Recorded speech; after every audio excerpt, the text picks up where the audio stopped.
యేసుక్రీస్తు నామంలో పరిశుద్ధాత్మ ఆశీర్వాదం అనే ప్రోగ్రాం చూస్తున్న ప్రతి ఒక్కరికి హృదయపూర్వక వందనాలు తెలియజేస్తున్నాను. ప్రతిరోజు పరిశుద్ధాత్మ ఆశీర్వాదం పొందుకునుట మన కుటుంబాలకు మనకు ఎంతో ఆశీర్వాదకరము. ఈరోజు పరిశుద్ధాత్మ దేవుడు మనకిస్తూ ఉన్న వాగ్దానము దావీదు రాసిన కీర్తనలు 69వ అధ్యాయము 33వ వచనము. యెహోవా దరిద్రుల మొర ఆలకించువాడు, ఖైదులలో నుంచబడిన తన వారిని ఆయన తృణీకరించువాడు కాడు. ఈరోజు పరిశుద్ధాత్మ దేవుడు మనకిస్తున్న వాగ్దానం చూడండి. దేవుని యొక్క ప్రేమ చూడండి, ఎంత గొప్ప ప్రేమ. నిజంగా ఈ మాట వింటుంటే అసలు ఎక్కడ లేని సంతోషము. ఎంత ప్రేమ స్వరూపుడు, ఎంత దయగలిగిన తండ్రి. ఖైదుల్లో ఉంచబడిన వారిని కూడా ఆయన తృణీకరించాడంట. దరిద్రులుగా లేనివారిగా ఏమీ లేని వారిని కూడా దేవుడు అంట వారి మొర ఆలకిస్తారంట. ఎంత గొప్ప దేవుడు, ఎంత కనికరం కలిగిన దేవుడు. నిజంగా ఆనాడు లాజరు, ధనవంతుడు లాజరు ఒక కురీపి, అడుక్కు తినేవాడు. మరి రోడ్డుపై పడుకొని ఉంటూ ఈగల వాలుచు ఎంతో అడుక్కు తినే స్థితి కలిగిన లాజరు పరలోకం చేరాడంటే అంటే అంత దరిద్రతలో ఉన్న ఆ లాజరు ప్రార్థన కూడా దేవుడు విని అతని యొక్క ప్రార్థన బట్టి దేవుడు పరలోకానికి చేర్చుకున్నాడు.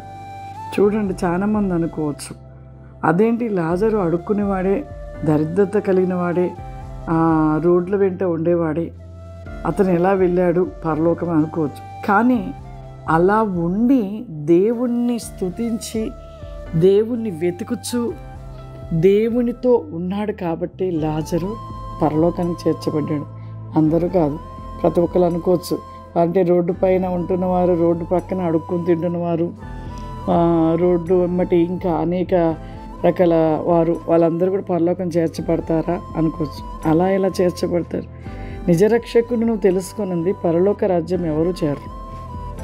కాబట్టి ఇక్కడ లాజరు ఆ యొక్క దరిద్రతలో ఉన్నా కూడా, తనకు తినడానికి ఏమీ లేకున్నా కూడా, రోడ్డుపై అడుక్కుంటూ తింటూ కూడా తను మాత్రము దేవుణ్ణి వెతికాడు, తన యొక్క మొర ఆలకించాడు. దేవుని యొక్క సన్నిధికి లాజరు చేర్చబడ్డాడు. కానీ ధనవంతుడు కూడా దేవుణ్ణి నమ్మినవాడే, కానీ ధనవంతుడు చేర్చబడలేదు. అంటే ధనవంతుని మనసు లోకం మీద ఉంది కాబట్టి ధనవంతుడు చేర్చబడలేదు.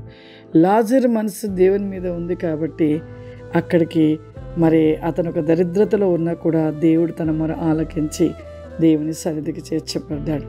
చాలా అద్భుతమైన, నిజంగా మన దేవుడు ఎంత గొప్ప దేవుడు. మన మొర ప్రతి ఒక్కరి మొర ఆలకిస్తాడంట. కానీ మనం మొరపెట్టుట మానేసి ఈ లోకంలో ఉంటున్న సంపాదన, మొబైలు, వీటి మీద మన మొర ఉంటుంది.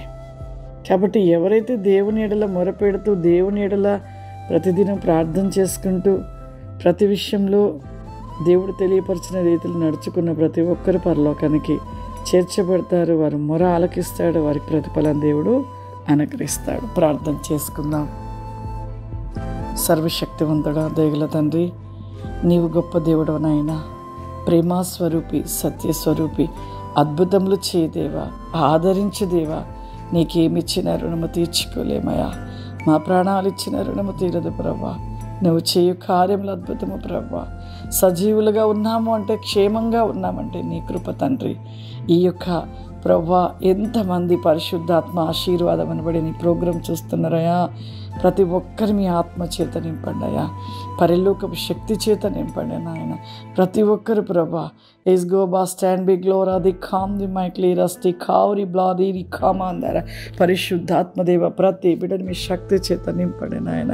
ఈ ప్రోగ్రాం చూస్తున్న వారికి ఏ సమస్యల చేత, ఏ బాధల చేత, ఇబ్బందుల చేత ఉన్నారో ప్రభా, అట్టి సమస్యల నుండి ఇప్పుడు ఏసునామమున విడుదల కలుగును గాక. సమస్త కార్యములు చే దేవుడు అద్భుతములు వారి పట్ల జరిగించబడను గాక తండ్రి. నీకు స్తోత్రములు దేవా. glory come the restin bigoba sham the listel black and cloud flower ma పరిశుద్ధాత్మడ యవన బిడ్డల ప్రభు ఎగ్జామ్స్ రాస్తూ ఉండగా నాయన మీరు ఇప్పుడే ప్రభు అటు జ్ఞానము చేత నింపండి దేవా.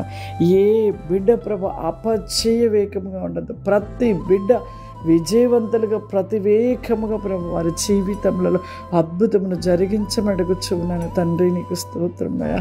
కుటుంబాలలో ప్రతివేకమైన ఐ కెన్ బాసీ కామ్ ది మైక్లో ఫ్లవర్ ఏమా ప్రతి బిడ్డను దీవించి ఆశీర్వదించమని యేసుక్రీస్తు నామములో తండ్రి. ఆమేన్. God bless you. దేవుడు మిమ్మల్ని దీవించును గాక. ఆమేన్.